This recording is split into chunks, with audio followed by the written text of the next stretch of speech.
In 2016, Morsy's death sentence was overturned, and his appearance in court Monday was related to an espionage case.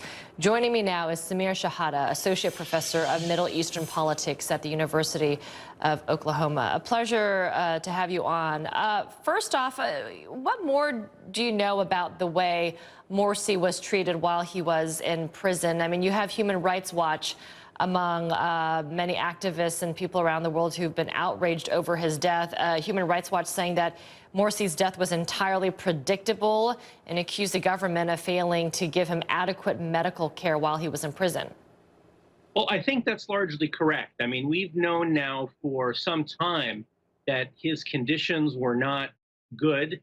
We also know, and we've known for a while, that Morsy went into prison with medical conditions. He is a diabetic. And was not in good health. And his family, on the few times that they were able to visit him, spoke about his deteriorating health and that his inability to get adequate medical care. And this is something that's not specific to Morsy. This plagues Egyptian detention and prisons elsewhere. And many believe that with regard to political prisoners, that they're specifically denied adequate health care and so on. So I think that's entirely believable, and it is tragic that he died at this age and needlessly. Tell us more about because he had been in jail since he was ousted, and he was facing espionage charges. I think it was related to his contacts with Hamas, but this was a trial that was highly politicized, was it not?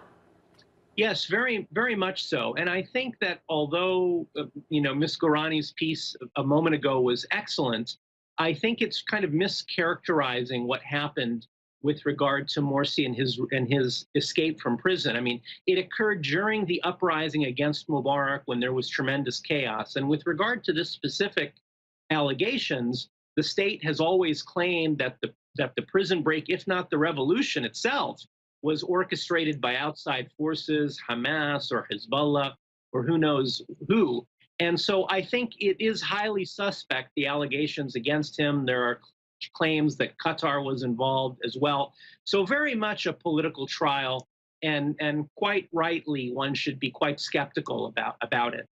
What will you be watching for in the coming days, especially when it comes to reaction from Morsi supporters from the Muslim Brotherhood? Well, as was stated also in your piece, Egypt has become increasingly repressive since the coup in 2013. And so there's really no space for political activity. Protests are essentially outlawed.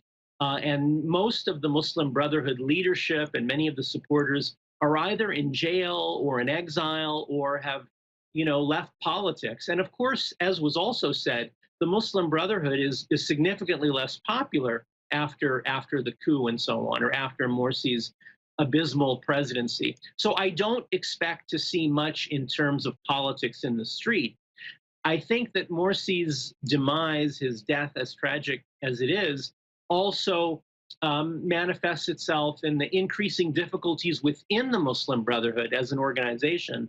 They've had their own kind of disagreements since their fall from power, and divisions and factionalization and so on, and this will only further that.